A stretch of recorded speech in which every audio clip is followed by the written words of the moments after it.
friends, welcome to Sharekhan pre-market view.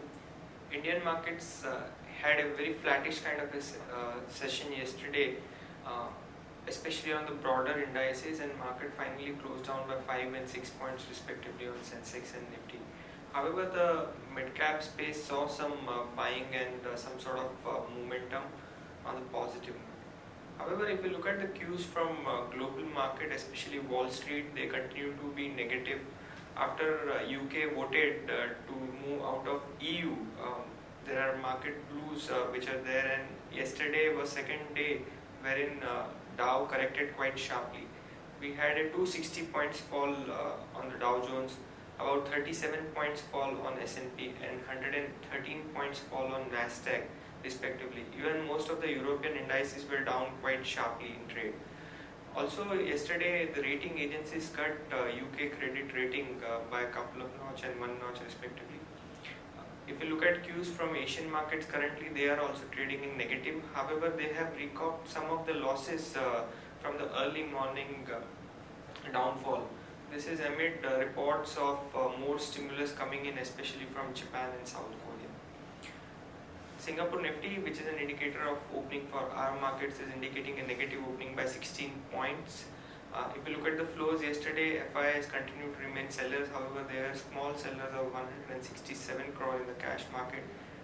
DIIs were also seller of similar amount. Also, FIIs sold about 287 crore in the index future. Now, after this negative gap down opening, how Nifty is likely to trade throughout the day, given that this is the derivative expiry week? Let's have a view from our derivatives team.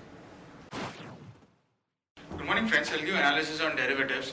Yesterday's trading session, we have seen Nifty opening up with a negative bias in line with the negative cues from the international markets.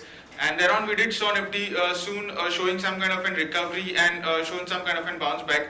But it was a lackluster kind of a movement where Nifty oscillated between negative and positive territory throughout the day and was struggling to find any kind of an intraday trend, and eventually closed on a positive note with a gain of 0.22% at 8104.60.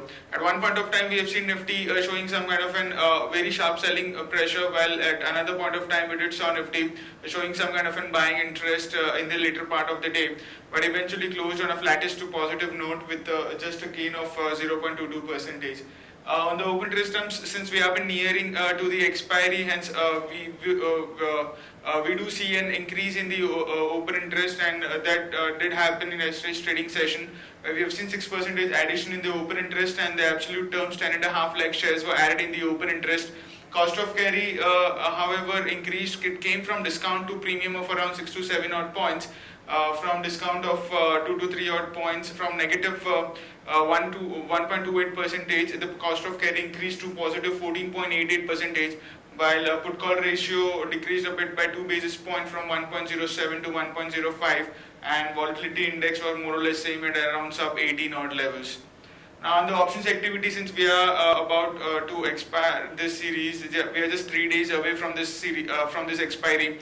Hence, the open interest of 8,100 and open interest of 8,200 and 300 have seen some kind of a minor addition of open interest, anywhere around 11 to 12 odd percentage. While on the put side, we have seen an addition in 8,000 strike price, which is the highest put base, and we have been seeing a constant addition in the open interest of 8,000 put option.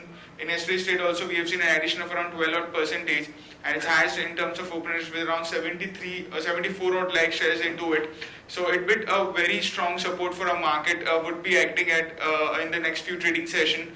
And in the higher side, since 8,100 call option, we did saw a significant amount of call writing taking place in the Friday's trading session, with the market drift more than 200 odd points. And at that point of time, we did saw a good amount of short addition to it. And if we see an unwinding 8,100 call option, only the hurdle of 8,100 can be taken out very easily, and then we can see some kind of an higher side. So in today's trading session, our main focus would be on the activity of 8,100 call option. If we see an unwinding into it, we might see some kind of an buying interest and some kind of an more upside in the market in today's trading session also. However, continuous build up into it might see Nifty taking resistance around it, and can touch 8,000 and can test 8,000 odd levels, which is the crucial support for the next two trading sessions. There are 7 securities in buying period for today's trade. JP Associate, Jet Airways, Reliance Communication, HDL, India Siemens, DLF, and India Bull Real Estate. On the FIs terms, in index futures, there were net sellers by 287 odd crores. Not much of activity by FIs in yesterday's trade. However, the open interest of FIs and index futures had seen a sharp jump of around 14%. Since we have been nearing the expiry, and there is a lot of rollover activity to take place in this kind of an scenario, as we do see a significant amount of addition of open interest by the market participants. Index options, there were net sellers by 404 odd crores. In stock futures, net buyers by 61 odd crores, while stock options net sellers by 137 crores only. On the market level of IDs, we have stands at 8180 with a lower range at 8000, which is the highest put base, and higher range of VWAP of 8180. SGX Nifty is trading flat, it's down by 8.5 odd points. It recovered a bit from morning losses, which SGX Nifty was down by more than 40-50 odd points.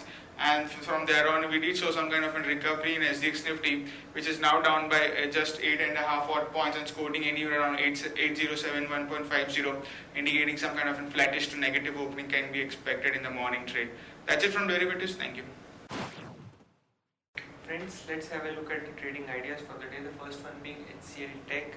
Now, yesterday, HCL Tech's president, Mr. Anand Gupta, had indicated that HCL Technologies have lost at least 1.5 billion worth of contracts that came up for rebid over the past couple of years. This is sentimentally negative news for HCL Tech, and one can short it with stop loss of 753. The potential downside would be closer to 710 and below that at 693. Moving on to news update, NSE is likely to file draft prospectus for domestic listing by 2017. EU leaders have rejected any informal talks with UK on EU exit. RBI has set rupee reference rate at close to 68 levels to the dollar.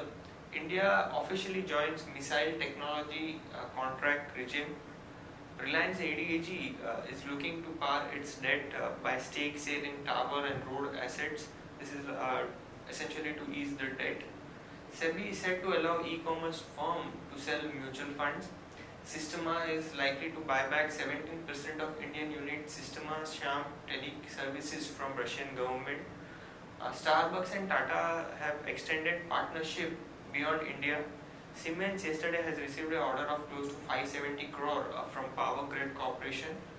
New panel is likely to set interest rate now henceforth in the monetary policy.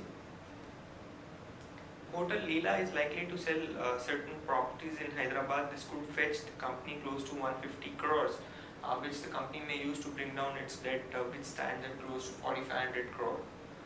Renewable energy will soon get a separate platform for trading. Platform will be jointly developed by Renewable Energy and Power Trading Corporation as well as the Ministry of New and Renewable Energy. OBC is likely to raise close to 1000 crore via Tier 2 bonds. There is name change for SKS Microfinance. From now on, it will be called Bharat Financial Inclusion Limited. Capital First is likely to consider raising funds via debentures on June 30th.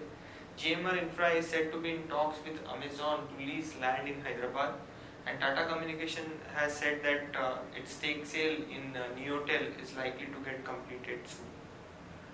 Watch list that we've created for the day: stock with positive bias, we have Godrej Consumer Product, ACC and HPCL, whereas stock with negative bias we have TCS. Stock for medium to long term investment, we continue to like Britannia, HDFC Bank, Maruti, Ultratech Cement and Sun Pharma. Thank you.